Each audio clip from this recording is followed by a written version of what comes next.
On today's adventure, we're going to be taking my 16 gauge shotgun out deer hunting. But anyways, right here, I'm going to shoot the 16 gauge at this target that's on the ground because I have to staple it. But I'm going to go ahead and do that and then shoot it. What do you think I was going to do? Look at it. Alright, just stapled it on here. As you can see, we have a big monster mossback deer, and we're going to aim right around there where the lungs are, liver, heart. Alright guys, not sure how good you can see me, but go ahead and put our ear protection on so I can hear when I'm about 100. Reach in our handy dandy pocket, pull out a #1 buck.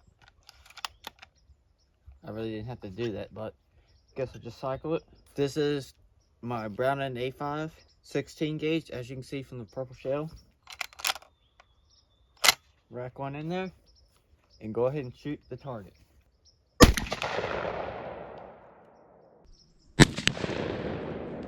Alright, we'll go ahead and take a look. As you can see, it did not rack out the shell, which I'm pretty sure these are low brass shells, so they don't really perform that well, but take my ear protection off so I can hear. But anyways, put that right there, click the button, then we'll go down there and take a look. Right, here's the pattern at 25 steps. As you can see, it's not as good as I was thinking, but as you can see, we have a hole right there, right there, right there, one in the neck, right there, and 3 right there, and 1 right there. But I always use a modified choke at 25 yards, so I'm going to try a full choke and see what we have. I'm going and cover up those holes so I don't get them confused. Okay guys, so I'm about positive y'all did not see me in the clip before last when I was shooting. Unless you're kind of some kind of superhuman, you can just stick your head through your phone or computer, but let's hope not. Anyways, go reach in here in that dandy handy pocket, grab the shell, turn this way, pull down the action, place it on in here, load it, and I switched out the choke for the full choke, so now pattern should be better. And no GoPro footage because, as you can see, it's kind of gotten dark, and GoPros don't record that good in dark, so you're going to just have to deal with that. And let me put on my ear protection if I can.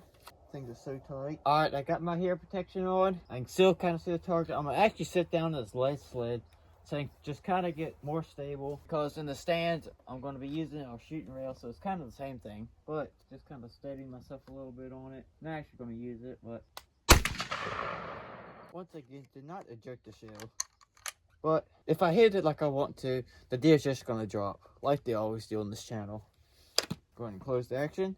Alright guys, as you can see, this pattern is a little better. Got one on the heart, one on the lung, some pellets back here, but this is the farthest I'll probably ever shoot. They might even get closer, but the 16 gauge is a big buck killing machine. Never actually killed a big buck with it, but I might tomorrow. Alright, not so sure how good you can see. This light is kind of blinding me. Maybe if I don't look at it and look at the actual lens. But anyways, as you can see, this pattern, I mean, is not anywhere where I was expecting it, because I have killed a turkey at like 70 yards with it and dropped it. So hope it does the same thing to a deer tomorrow. But anyways, we're going to see how it turns out. But I'm going to go ahead and fast forward to tomorrow morning where I'm actually deer hunting.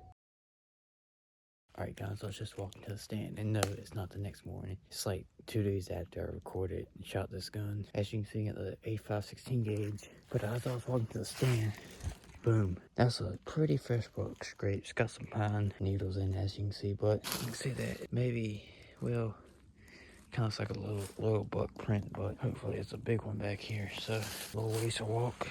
Crawled up here to the stand, and as you can see, looks like a squirrel has gone to munching on my tree stand. Nice. But as I was saying, it's really not that much far a deer can walk out. As you can see, about the top range around here is about 25 yards. And this clearing up here, where the trees aren't that close together, but I think if one looks almost like a trail right over there, if a deer comes through that to walk to the field to go feed, he just walks right by here, and basically I can shoot him anywhere out here and feel confident. Now I know my pattern was absolutely awful, but you know, as I just mentioned, the deer are less than 25 yards, which was the distance I was shooting at, so I feel confident that this thing could kill one, if not drop it. So we're gonna see what happens. All right, get the shell, put it in there.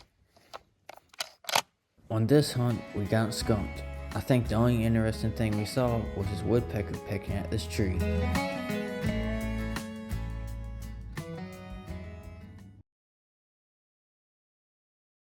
Alright guys, I think it's day 2 of hunting with the 16 gauge. As you can see, I have the RTV on here, so in case I shoot the deer and it goes down the woods, we can easily just go and get it. We'll go ahead and walk over to the stand, and then I'll catch you guys then.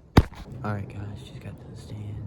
As you can see, this is the only thing I'm wearing. Regular pants. It's like 65 degrees today. It's not hot, but it's perfect temp, beautiful day. But we'll see if we can get one that comes close. The hunting location is the same spot where I killed that dude and did the catch and cook in this video up here. As you can see, our hunting spot right here, but we probably want something to come out probably around right here maybe. We also have a lane through here, and a deer could come easily walk through here, but I'm just gonna sit here and wait and see what happens.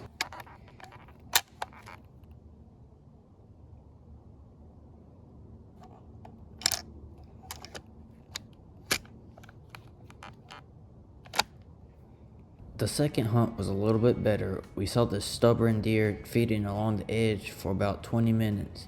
It finally came out, but then got within 50 yards and took off running in the woods, but she wasn't alarmed. We also had this squirrel come pay us a visit.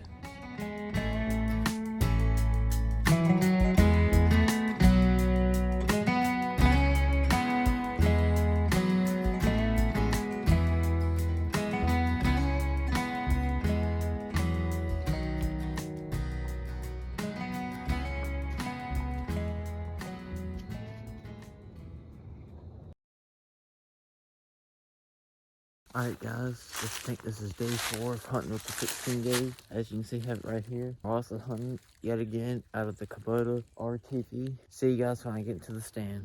Alright, we just made it to the stand. Stand is right there. This is the field that we're hunting at. It is a cut cornfield, but all the kernels have been eaten by either deer or birds. So mainly, they just have like this little wheat right here and some other grass that's out there, the greenery you see. But we'll just see if we can get them that come close and see if we can bust a load on it. Alright guys, we're just making the stand and I've already let out a call. I used the Primos cam, really excellent call. Caught a lot of deer. Just gonna sit here and wait and see what happens. Alright guys, today we're rocking with the Delta Waterfall thermos. Got some hot chocolate inside. Made with milk, best kind. But we're just gonna sit here and wait and see what pops out.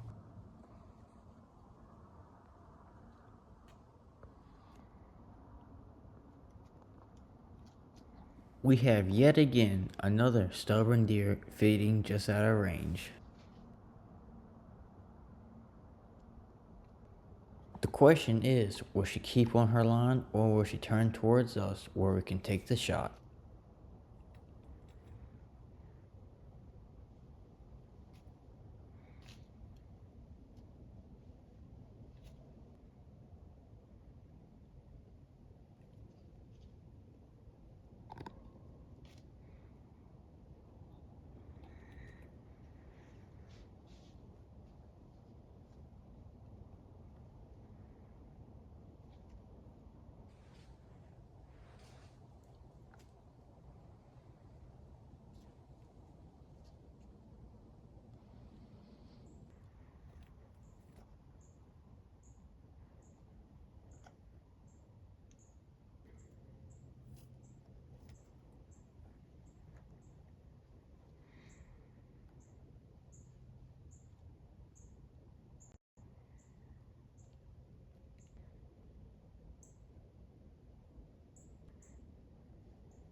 I have been watching the deer for about 20 minutes and she finally steps into range.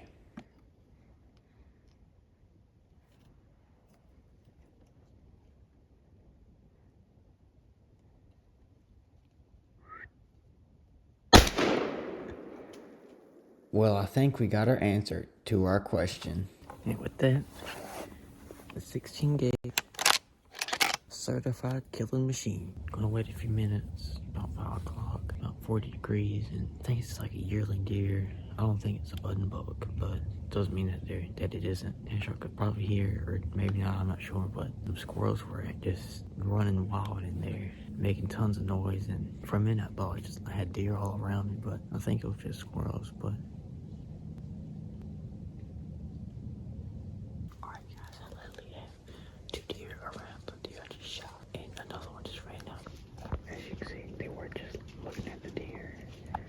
So I'm just kind of curious, but I don't want to shoot another one, but I'm just going to wait here. I don't really want to climb down. Oh, there's a little buck right there. Hell, he only has one horn on him. Oh, look at him.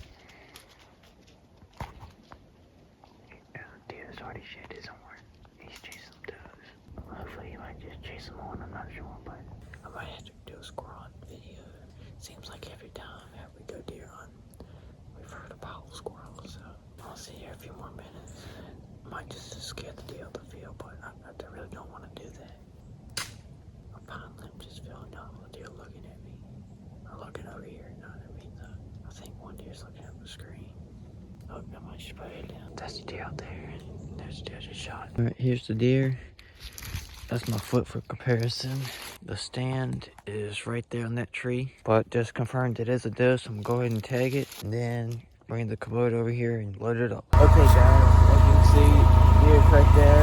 Got the Kubota loaded up. I actually did a review on this machine, this video right here, put a little tag up here. My flashlight just went out, so anyways, just gonna get it loaded up. As I know, I've been hunting 3 or 4 different times trying to bag a deer in my 16 days, and it's just truly amazing to finally get one close enough that I feel confident in shooting with it, because that y'all know the pattern, y'all saw it. Just gonna get it loaded up, get to the skinning shed, and yeah. Hope you enjoyed today's video. Be sure to like and subscribe and click the post notification bell to let you know the second that I upload. Be sure to leave a comment and click right here if you want to see a video of me when I actually killed a deer earlier this year with a bow, or click right here of where I made jalapeno poppers out of a deer I killed. See y'all guys later.